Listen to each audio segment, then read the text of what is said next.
Some people always get what they want. They walk into a room, say almost nothing, and still leave with the best deal, the right connection, or the final word.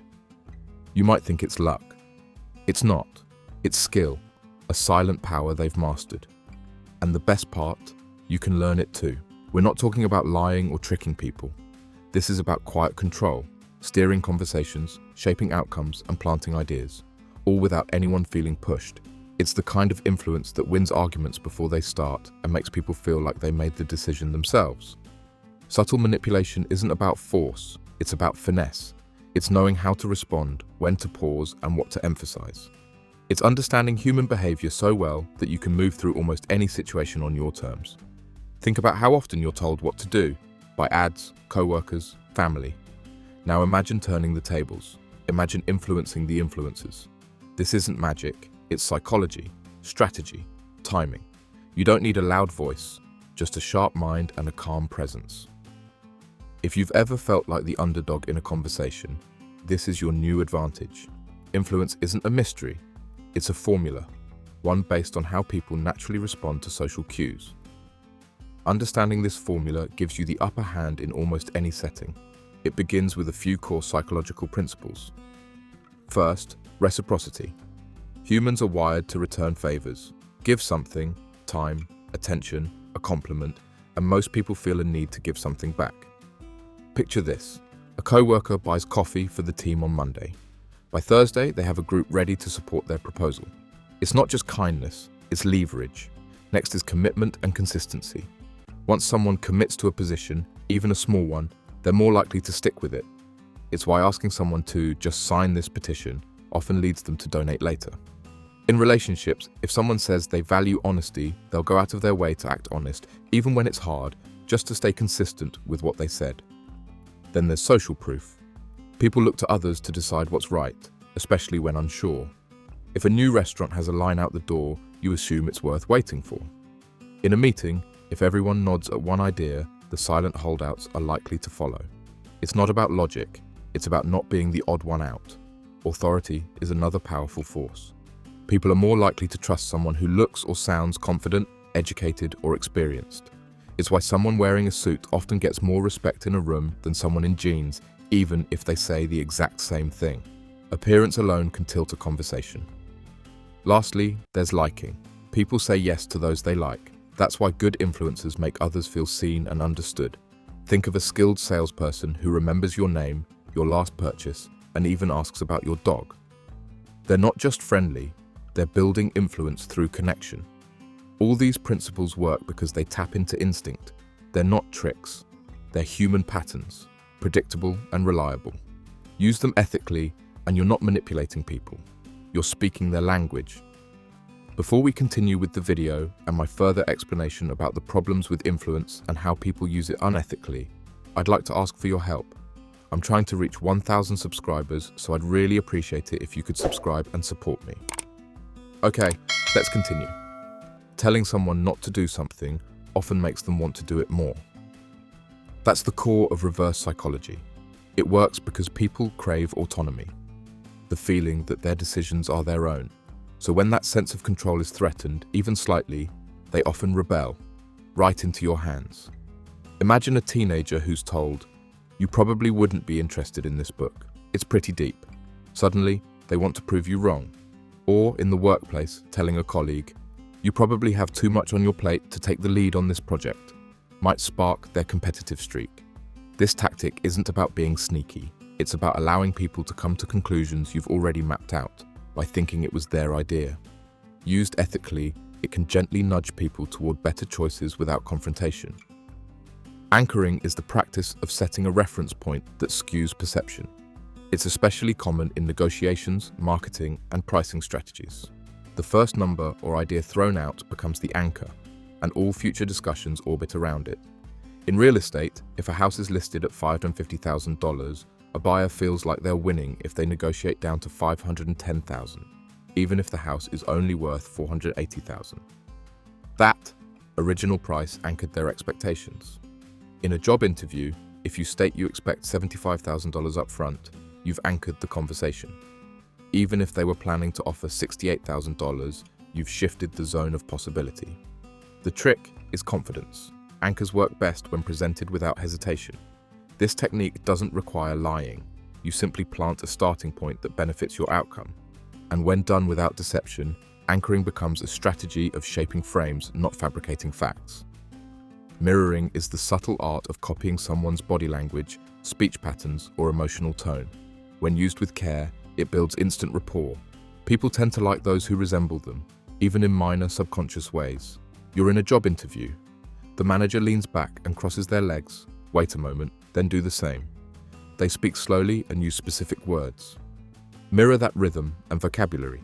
It sounds mechanical, but done gently, it feels natural. In one psychological study, waiters who mirrored customer orders word for word got significantly higher tips. Why? Because mirroring builds trust. It tells the brain, this person gets me. Even emotionally, mirroring helps. If someone's frustrated, responding with calm understanding, not just solutions, shows emotional alignment. They feel seen. That's influence through empathy, not manipulation. The key is subtlety. Overt copying backfires. Done right, mirroring helps you become someone others want to agree with and follow. Framing is about presentation. The way you present an idea can change how people feel about it, even if the content doesn't change at all. It's perception management at its finest. Let's say your team is behind schedule. You could say, we're late and this will hurt our results. Or you could frame it as, we've overcome major obstacles and are close to delivering a powerful result. Just a little more time will push it over the top. Same reality, different emotional impact. In politics, framing changes everything. A policy isn't a tax increase, it's an investment in the future. A protest isn't chaotic, it's a passionate demand for justice. In personal relationships, instead of saying, you never listen to me, try, I feel really heard when you look up from your phone. It means a lot. That subtle reframing invites connection rather than defensiveness. Framing shifts energy, builds bridges, and keeps control of the narrative, all without a single lie. When you master framing, you stop reacting and start shaping outcomes. This technique starts small and ends with big results. It's based on the idea that people are more likely to agree to a large request if they've already said yes to a smaller one. A famous study showed this in action. Researchers asked homeowners to place a tiny sticker in their window supporting safe driving. Weeks later, they returned and asked if they'd install a large sign in their yard. Those who had agreed to the small sticker were much more likely to say yes to the big sign. Why? It's about self-image. Once someone sees themselves as the kind of person who supports a cause or helps out, they want to stay consistent. This works in everyday life too. At work, ask a colleague to review a quick paragraph of your report. Later, when you ask them to co-present with you, they're more likely to agree. You've eased them into the role of helper. In relationships, asking for small favors builds comfort and mutual investment. Start with, can you remind me about this tomorrow? Before asking, can you help me prep for the meeting? It's not trickery, it's momentum. People like to feel helpful. Start small, and they'll often go further than you expected. Understanding techniques is only half the game. Influence becomes powerful when applied to the messy, unpredictable world of real life. Let's look at how these methods quietly shape everyday outcomes and how you can use them to your advantage. You're eyeing a promotion, but so are two colleagues.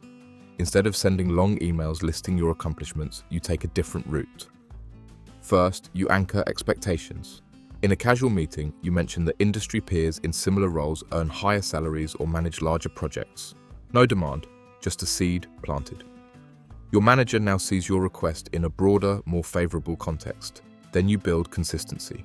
Weeks before the promotion talk, you ask your manager for feedback on a small project and follow through perfectly. When promotion time comes, they've already mentally committed to the idea that you're reliable and growth ready. Lastly, you frame your ask as a benefit to the company. With expanded responsibilities, I could take pressure off the senior team and speed up delivery. It's not about what you want, it's about what they gain. Without ever making it about yourself, you've influenced the outcome. Influence isn't just for boardrooms, it plays out in bedrooms and dinner tables too. Let's say you want your partner to be more involved in household tasks. Instead of demanding change, you start with the foot in the door technique. You casually ask, can you take the trash out tonight? They agree. A few days later, you ask for help organizing the kitchen. Now that they've helped once, their brain aligns with the idea. I'm someone who helps with household stuff. Over time, this builds momentum. You also use mirroring to reinforce connection. When they vent about a stressful day, you subtly reflect their words and energy, calm when they're upset, supportive when they need reassurance. This kind of emotional alignment builds trust, making future conversations about shared responsibilities easier. You're not manipulating them. You're creating space for mutual growth by understanding what makes them tick and speaking their language. You walk into a room full of strangers at a networking event. You want to make connections, but you hate sounding pushy. Here's where subtle influence becomes your secret weapon. First, you use mirroring. You spot a group where someone laughs easily and gestures openly, so you match their energy. You don't copy them exactly, but your pace, tone, and posture align. They unconsciously feel more at ease with you. Next, you use social proof. You reference mutual connections or shared experiences. Oh, I think we both went to that last event downtown. It had that crazy line at the entrance. This signals, I'm part of your world. It builds credibility instantly. Finally, you frame your conversation around value. Instead of saying, I'd love to work together, you say, I think there's a way our skills could complement each other on a future project. That small shift changes the tone from a request to a collaboration. Within minutes, you're remembered, not as another face in the crowd, but as someone they chose to talk to. Influence isn't about dominating situations. It's about guiding them with clarity, empathy, and intention. The more you practice in real settings, the more natural it feels, and the more powerfully it works. Influence becomes manipulation the moment it crosses the line from guiding to exploiting. Just because you can steer someone's decision doesn't mean you always should. Ethical influence respects autonomy. It doesn't override it. Consider a manager who uses anchoring to lowball a job candidate, knowing they're desperate. That's manipulation. But if the same manager uses anchoring to set a fair but strategic offer while remaining open to discussion, it's ethical influence. The difference lies in intent. Or take a romantic partner who uses reverse psychology to create jealousy. The goal isn't connection, it's control. That's toxic. But using mirroring to better understand your partner's emotions, that's empathy in action. The key question is, are you trying to help or to win? Influence should create mutual benefit, not emotional pressure.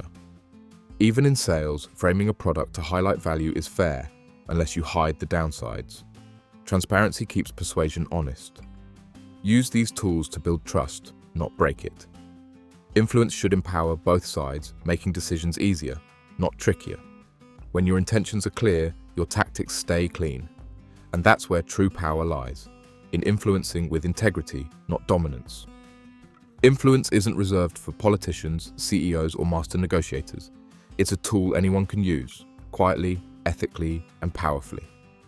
You've seen how techniques like anchoring, mirroring, and framing work in real-life situations. You've learnt the psychology behind what makes people say yes, and how small changes in your approach can lead to major shifts in your outcomes. But now the question is, how will you use it? Will you influence to build trust, to create better conversations, and to shape a life where your voice actually matters? Because when used with integrity, influence isn't manipulation, it's leadership. If you found value in this video and want to keep learning strategies that put you back in control, I'd really appreciate your support. I'm working toward 1,000 subscribers, so hit that button if you haven't already. It means a lot. Thanks for watching.